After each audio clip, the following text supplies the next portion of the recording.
Hey guys, Witless here again on VEDA number 9. Yes, I'm only one day behind now.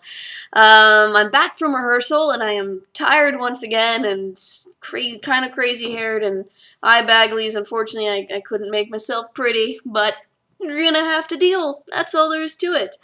This time around, since I'm tired and since I can't really think of a topic on my own, I'm going to use somebody else's suggestion. The Video Ninja, Dan the Video Ninja puts up, suggestions every once in a while for topics you can talk about. And this time, his challenge was to find the oldest object in your vlog space. Now, my entire apartment is my vlog space, or almost my entire apartment. So, I have quite a bit to choose from. And I watched my Cherie's vlog about it, and I watched Dr. Holocaust when he accepted the challenge as well, and they have really cool old objects, and I don't so much. All of the cool old stuff that I have is in my house in Sarnia with my parents.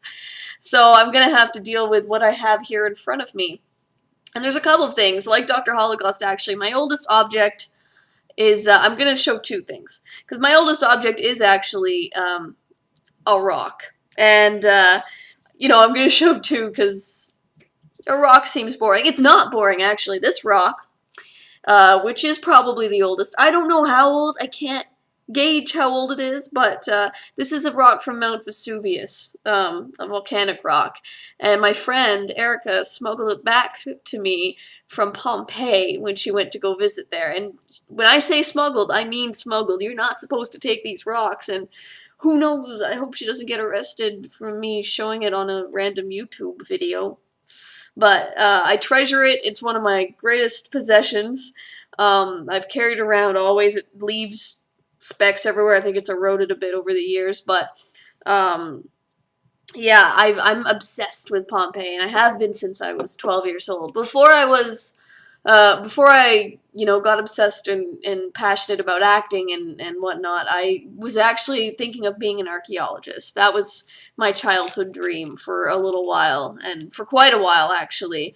And for whatever reason, I didn't think myself worthy of taking all the science that was required, so I kind of chickened out of it, but I was just as passionate about acting, so I went into that. But I still love reading about history, and I still keep up with all the latest theories on Pompeii and stuff, and I still have all my books on it, like my childhood books. So yeah, this is kind of a nice little thing to have around, and I still see Erica, I still carry it around. It's awesome. You can, actually, I wonder if my brother would be able to help determine the age of this thing. He's a geology student, so he might know more about it than I do, but you can see little bits.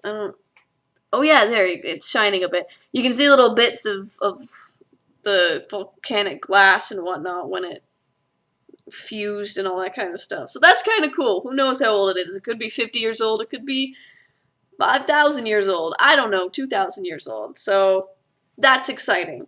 And my second object that I wanted to show was my Mist novel! I saw it in my bookshelf and I had to show it. So for those of you who don't know, and all of you do know, I freaking love Mist. And this is the novel that explains all of the history of the game. So that's and it actually takes two novels to explain the history of the game, and one sequel after those two novels to sort of see it's sort of showing what happens after the game. And it's really good, actually. It has a very well thought out storyline, very well thought out characters, and this is not a book that they wrote I like to think that they wrote this book while they were writing the game, because there's a lot of history to it, and it's pretty cool. I first read this, I read my friend Kelsey's copy. My friend Kelsey, who's been my friend for how many years now? Oh, it's like 15 years almost, I think. Yeah, I think it's been about 15 years now. And one of the first times we hung out, I hung out at her house. We were thinking of things to do, and she said, "Oh, I have this really cool game called Myst." And I was like, "Oh, okay, cool." And then, of course, we started it. I'm like, this is freaking amazing! And I was jonesing after that. And so she said, okay, well, you know, obviously you can't come over here all the time, but if you want to know more about Myst, read this. And she had the novel, too. So I went home and I read the novel in like 3 days. And for a 12-year-old, that's not a long time. And it was great. I've read it every year since then. I've owned this since I was about 12 or 13 years old when I immediately went out and bought my own copy. And yeah, it's stuck with me through the years, and it's very dear to my heart. So that's the oldest one. You can borrow it sometime if you like. It's very awesome. So that's it for now. I am very tired, and it is sushi time. So thanks for watching, guys. I will see you again tomorrow. I enjoyed doing this challenge. Thank you, Dan. And cheese and crackers. Awesome. See ya. Have a good night.